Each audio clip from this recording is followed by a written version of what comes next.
जय हिंद साथियों मैं आशीष रावत आप सभी का स्वागत करता हूं आपके अपने YouTube चैनल NRDA क्लासेस में। दोस्तों जैसा आप सभी जानते हैं कि हम सब मिलकर तैयारी कर रहे हैं आर्मी अग्निवीर भर्ती 2025 की, और हम जो है जीके जीएस की टॉप 50 प्रश्नों की सीरीज लेकर के रोज आते हैं, रोज सुबह 8 बजे। आज हमारा जो है छठा पार्ट होने वाला है, यानी कि 6th पार्ट ये इस सीरीज का होने वाला है। अगर अभी तक आपने नहीं देखा है तो हमारे चैनल पर आपको प्लेलिस्ट मिल जाएगी, वहां पर आप जाकर के पुराने पार्ट्स देख सकते हो। आज की वीडियो में 2 भाग होने वाले हैं, जहां जीके के 25 और साइंस के 25 प्रश्न होने वाले हैं। तो चलिए शुरू करते हैं आज की क्लास को। पहला हमारे सामने है कि भारत का सबसे बड़ा बंदरगाह कौन सा है। तो मुंबई जो पोर्ट है वो भारत का सबसे बड़ा बंदरगाह पोर्ट है।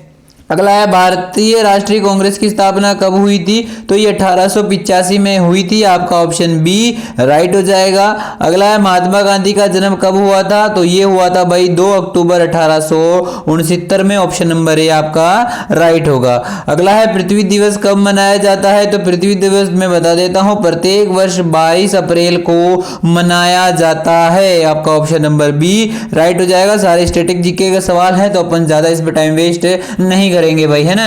अगला प्रश्न है कि भारतीय संविधान के कितने मूलभूत अधिकार दिए गए हैं। भारतीय संविधान में कितने मूलभूत अधिकार दिए गए हैं। तो कुल 6 मूलभूत अधिकार जो है भारतीय संविधान में दिए गए हैं, ठीक है। अगला है भारत का पहला आम चुनाव कब हुआ था। भारत का जो पहला आम चुनाव है वो कब हुआ था। तो ये 1951-52 के भीतर हुआ था, ऑप्शन नंबर आपका जो है सी राइट होगा भाई, ठीक है। अगला है गुरुत्वाकर्षण का नियम किसने खोजा था। गुरुत्वाकर्षण का नियम किसने खोजा था। तो भाई ये न्यूटन ने खोजा था, और इसने टोटल इसके 3 नियम दिए थे, ठीक है भाई। अगला है चंद्रमा की सतह पर पहला कदम रखने वाला व्यक्ति कौन था। चंद्रमा की सतह पर पहला कदम रखने वाला व्यक्ति नील आर्मस्ट्रॉन्ग था। और अगर आपसे पूछे कि अंतरिक्ष में जाने वाला कौन था, तो यूरी गागरिन जो प्रथम व्यक्ति थे जो कि अंतरिक्ष में गए थे। और चंद्रमा पर कौन गया था, नील आर्मस्ट्रॉन्ग गया था, ठीक है। अगला है भारतीय संसद का उच्च सदन कौन सा है। भारतीय सदन में 2 सदन है, एक निम्न सदन है, एक उच्च सदन है। तो उच्च सदन जो है राज्यसभा है और निम्न सदन जो है लोकसभा है भाई, ठीक है। अगला है 1857 की क्रांति का नेतृत्व दिल्ली में किसने करा था। 1857 की क्रांति में जो दिल्ली से नेतृत्व है वो किसने करा था। तो ये करा था भाई बहादुर शाह जफर ने, ऑप्शन नंबर आपका ए राइट हो जाएगा भाई, ठीक है। अगला प्रश्न हमारे सामने है कि भारत का पहला परमाणु परीक्षण कब हुआ था। तो भाई बता देता हूं, भारत का पहला परमाणु परीक्षण जो है 1974 में हुआ था। दोस्तों मैं बता देता हूं, अगर आपको इनमें से कोई भी सवाल नहीं आता है तो नोट डाउन करते हुए चलिएगा, ठीक है। अगला प्रश्न हमारे सामने है कि सबसे लंबी रेलवे प्लेटफॉर्म कहां पर है। सबसे लंबी रेलवे प्लेटफॉर्म जो रेलवे ट्रैक होती है उसके बारे में ये पूछ रहा है कि सबसे लंबी रेलवे प्लेटफॉर्म कहां पर है। ऑप्शन आपके सामने है, ए गोरखपुर, बी खड़गपुर, सी आपके सामने है इलाहाबाद, और डी कानपुर। दोस्तों मैं बता देता हूं, जो गोरखपुर है वहां पर जो है सबसे लंबी रेलवे प्लेटफॉर्म है, आपका ऑप्शन ए राइट हो जाएगा, ठीक है भाई। अगला प्रश्न है, किस राज्य को भारत का अन्न भंडार कहा जाता है। किस राज्य को भारत का अन्न भंडार यानी कि अन्न भंडार कहा जाता है। तो किस राज्य को कहा जाता है। तो पंजाब को जो है भारत का अन्न भंडार कहा जाता है। किसको, पंजाब को कहा जाता है, ठीक है। सबसे ज्यादा अन्न वहां पर पैदा होता है।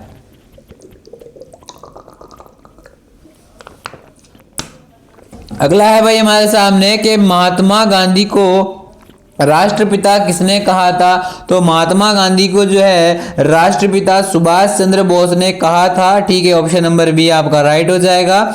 अगला है संविधान के किस अनुच्छेद में आपातकालीन प्रावधान के लिए आपातकालीन प्रावधान दिए गए हैं। तो मैं बता देता हूं, अनुच्छेद 356 के अंदर जो है आपातकालीन प्रावधान दिए गए हैं। इंपॉर्टेंट और अच्छा प्रश्न है, ठीक है। अगला है विश्व स्वास्थ्य संगठन WHO का मुख्यालय कहां पर है। तो WHO का मुख्यालय जेनेवा के अंदर है, ऑप्शन नंबर बी राइट हो जाएगा। ये सारे ही रटने वाले प्रश्न है, इसमें कुछ भी समझने वाला नहीं है, तो टाइम वेस्ट नहीं करते हुए अपन आगे चल रहे हैं। जो आपको आता है अच्छी बात है, नहीं आता है आपको जरूर से नोट डाउन कर लेना है। अगला है भारत का राष्ट्रीय खेल कौन सा है? तो हॉकी भारत का राष्ट्रीय खेल है, यहाँ पर कोई बताने की जरूरत नहीं है आपको। अगला है भारत की सबसे ऊंची चोटी कौन सी है? तो भारत की सबसे ऊंची चोटी कंचनजंगा है। और अगर आपसे विश्व की पूछे तो माउंट एवरेस्ट है। आपका ऑप्शन नंबर बी यहाँ पर राइट हो जाएगा कि भारत की कौन सी है भाई? कंचनजंगा है, कंफ्यूज नहीं होना है। अगला है पंचशील सिद्धांत किस प्रधानमंत्री ने प्रस्तुत करा था? पंचशील जो सिद्धांत है वो किस प्रधानमंत्री ने जो है प्रस्तुत करा था? तो ये जवाहरलाल नेहरू द्वारा प्रस्तुत करा गया था। अगला है संसद में संयुक्त स्तर की अध्यक्षता कौन बुलाता है? तो राष्ट्रपति जो है संयुक्त में संसद के संयुक्त स्तर यानी राज्यसभा और लोकसभा दोनों की जो है क्वेश्चन है संसद में संयुक्त स्तर की अध्यक्षता कौन करता है? संयुक्त बैठक कौन बुलाता है? तो भाई राष्ट्रपति जो है संयुक्त बैठक बुलाता है।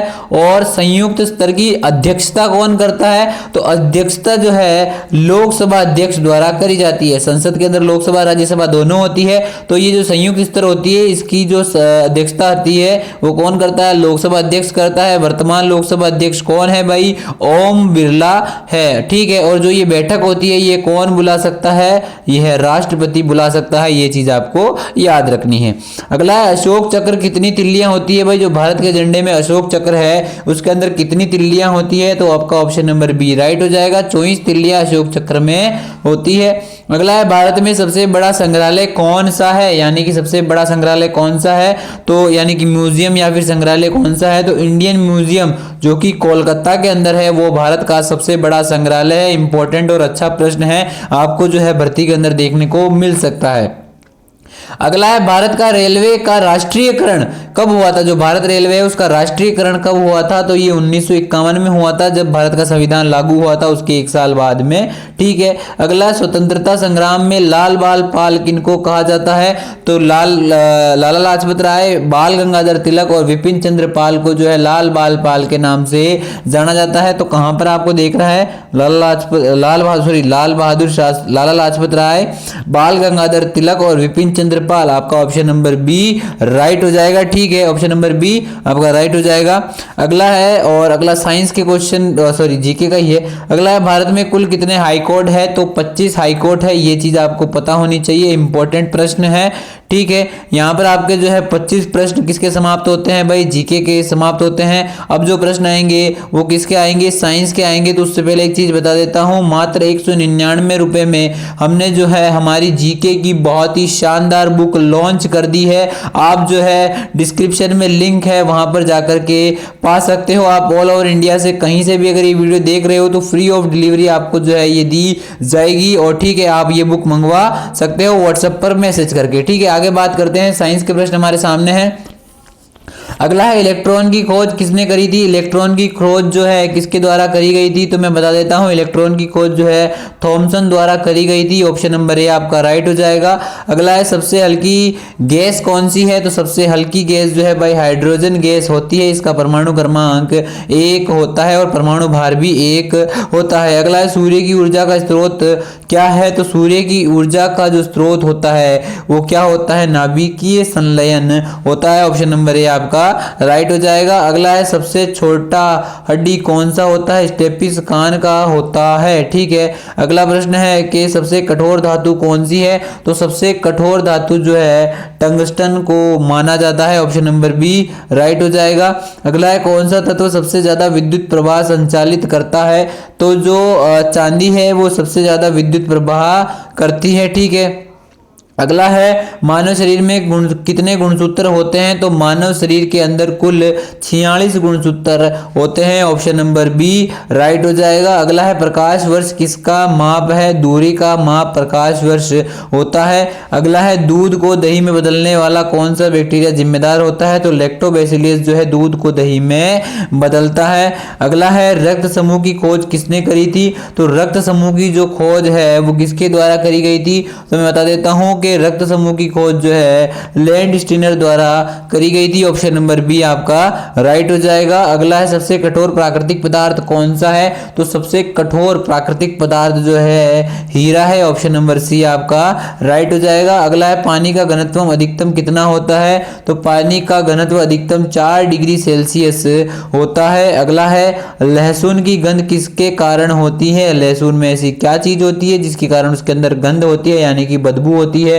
तो आपका जो है बता देता हूं लहसुन के अंदर सल्फर पाया जाता है, इसलिए उसके अंदर गंध या बदबू या खुशबू जो भी है वो होती है। अगला है ऊष्मा का सबसे अच्छा संवाहक कौन सा धातु है, तो ऊष्मा का सबसे अच्छा जो संवाहक धातु है वो चांदी है, क्योंकि इसके अंदर अच्छे से इलेक्ट्रिसिटी फ्लो हो जाती है। अगला है वायुमंडल की कौन सी परत यूवी किरणें यानी पराबैंगनी किरणों से हमको बचाती है या अवशोषित करती है, तो जो समताप मंडल है वो यूवी किरणों से हमें बचाता है। यहाँ पर ही जो है ओजोन परत पाई जाती है। ठीक है, अगला है कौन सा विटामिन जो है सूर्य के प्रकाश से प्राप्त होता है, तो विटामिन डी जो है सूर्य के प्रकाश से प्राप्त होता है। ऑप्शन नंबर डी आपका राइट होगा। अगला है हमारे शरीर में कितनी मांसपेशियां होती है, बहुत अच्छा बहुत ही इंपॉर्टेंट प्रश्न कि हमारे शरीर में कितनी मांसपेशियां होती हैं, तो 639 जो है हमारे शरीर में मांसपेशियां कुल यानी मसल्स होती है। अगला है मनुष्य में रक्तचाप मापने के किस यंत्र का प्रयोग किया जाता है, तो स्पेग्नोमेनोमीटर का प्रयोग जो है रक्तचाप मापने में करा जाता है, इसे हिंदी में रक्तचाप मापी भी कहा जाता है। ठीक है, अगला है पृथ्वी पर दिन और रात होने का कारण, पृथ्वी पर दिन और रात होने का कारण पृथ्वी का घूर्णन है, क्योंकि पृथ्वी अपने जो धरा पर है जो निरंतर क्या करती है, वो चक्कर लगाती रहती है। अगला है सबसे ज्यादा मात्रा में पाई जाने वाली धातु कौन सी है, तो सबसे ज्यादा मात्रा में पाई जाने वाली धातु एल्यूमिनियम है, आपका ऑप्शन बी राइट हो जाएगा। ठीक है, अगला प्रश्न है सबसे ज्यादा मात्रा में पाई जाने वाली धातु कौन सी है, फिर से क्वेश्चन रिपीट हो गया भाई।